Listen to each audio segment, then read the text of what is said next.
जी, इसका उद्देश्य बहुत स्पष्ट है। जैसा मैंने कहा कि पिछले बिहार विधानसभा चुनाव में पार्टी ने चुनाव लड़ा सबसे अधिक 148 सीटों पर, और हमारे लोकप्रिय उम्मीदवारों को अच्छे वोट भी मिले। पूरे बिहार में हमें 3 लाख से ज़्यादा वोट मिले और ज़्यादातर जगहों पर हम कॉन्टेस्ट में थे। हम तीसरे, चौथे या 5वें नंबर पर थे। भले हमारे उम्मीदवार को 1500 से 3000 या 4000 वोट ही मिले, लेकिन आज की राजनीति में यही होता है, जो नंबर 1, नंबर 2 पार्टियां हैं वो सारा वोट लेकर चली जाती हैं। अब आवश्यकता इस बात की है कि हम अपने पार्टी के संगठन का हर गांव, हर बूथ तक विस्तार करें। उसी विस्तार के क्रम में हर जिले में महासचिव होने के नाते मैं जा रहा हूं, कार्यकर्ताओं से संवाद कर रहा हूं। अभी यह यात्रा जिला मुख्यालय तक सीमित है, लेकिन 2 महीने के बाद यह यात्रा ब्लॉक तक, पंचायत तक, गांव तक भी जाएगी। 5 साल तक हमें घूमना पड़ेगा, संगठन को मजबूत करना पड़ेगा, और इस दौरान जितने भी चुनाव होंगे उसमें हम अपने दमखम का प्रदर्शन करेंगे। आप पार्टी के राष्ट्रीय महासचिव जी, सहरसा आपकी जन्मभूमि, जी, सहरसा को किस तरह से देखते हैं? जी, आपने ठीक कहा। सहरसा मेरी जन्मभूमि रही है। यहीं जिला स्कूल में हमारी पढ़ाई हुई, फिर पटना विश्वविद्यालय में पढ़ाई हुई, वहाँ से लंदन स्कूल ऑफ इकोनॉमिक्स तक पढ़ाई हुई। मैं सिविल सर्वेंट रहा हूँ। 10 साल तक बिहार में मैंने प्रशासन में काम किया है। नीतीश जी का स्पेशल सेक्रेटरी रहा हूँ 5 साल तक। उसके बाद इसलिए सहरसा से एक विशेष लगाव है। सहरसा मेरी जन्मभूमि रही है। यहीं रह करके मैंने सिविल सेवा की परीक्षा पास की। उस समय मैं अकेला युवक था जिसने यह काम किया था। तो सहरसा आकर के मुझे एक प्रेरणा मिलती है और थोड़ा दुख भी होता है। आज जब मैं सहरसा आता हूँ, बचपन में एक कहावत चलती थी कि सहरसा नाम है, मतलब सहरसा है लेकिन शहर नहीं। अब तो स्थिति उससे भी बदतर है। अब मैं देखता हूँ, बचपन में तो काफ़ी अच्छा लगता था सड़कों पर घूमने में। आजकल तो पैदल भी नहीं चल सकते हैं, इतनी जाम और भीड़ की समस्या है।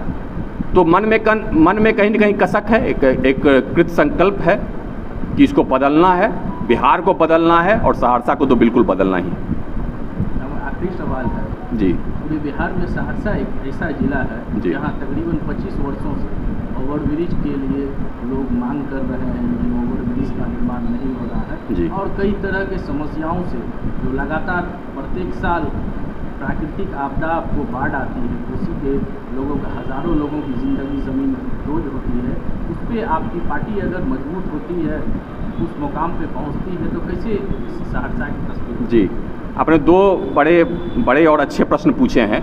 मैं दूसरे प्रश्न का पहले जवाब देता हूँ। बाढ़ की समस्या है, वर्षों से, सैकड़ों वर्षों से, और आज़ादी के बाद दशकों से बाढ़ की समस्या है। इस समय में, इस अवधि में पूरे विश्व की टेक्नोलॉजी कहाँ से कहाँ पहुँच गई।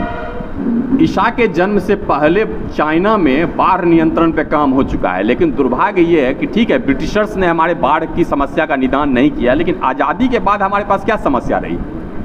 बिहार एक ऐसा विचित्र जगह है जहां उत्तर बिहार बाढ़ से प्रभावित रहता है और दक्षिण बिहार सूखे से प्रभावित रहता है सेम टाइम में। अभी वहाँ सूखा पड़ा हुआ है, यहाँ बाढ़ है, लेकिन नहरों की प्रणाली नहीं बनी। एक नहर योजना जो बनती है वो 30-40 साल में बनती है। वो बनती है और नीतीश जी उद्घाटन करते हैं और अगले दिन वो फिर टूट भी जाती है। तो ये इस व्यवस्था न तो वैसा विजन है, न कार्य करने की नीयत और ईमानदारी है। इसलिए ये बाढ़ की समस्या है। ये कोई प्राकृतिक आपदा नहीं है। एक नैरेटिव बना दिया गया है कि प्राकृतिक आपदा है। प्राकृतिक आपदा नहीं है, मानवीय आपदा है। नकली नेताओं के द्वारा लाया गया आपदा है। इसको हम 5 साल में ठीक करने का दम रखते हैं। हमारे पास वो विजन और सोच है कि हम इसको ठीक कर सकते हैं। एक दूसरा, सहरसा की समस्या आपने बताया ओवरब्रिज का। बंगाली मार्केट है, उसमें ओवरब्रिज बनना था। गंगजला में ओवरब्रिज बनना है, वर्षों से बन रहा है। मेरे जन्म के साल से बन ही रहा है कि अब बनेगा, तब बनेगा।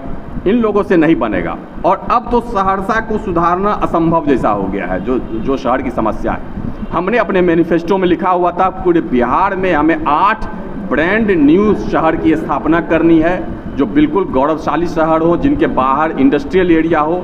कोसी क्षेत्र के लिए भी हमारा विजन है कि एक ब्रांड न्यू शहर बनाने की आवश्यकता है। वो शहर बनेगा, उसके चारों तरफ उद्योगों का जाल होगा और इस पुराने शहर को फिर से नया बनाया जाएगा ताकि इसका गौरव को वापस लाया जा सके।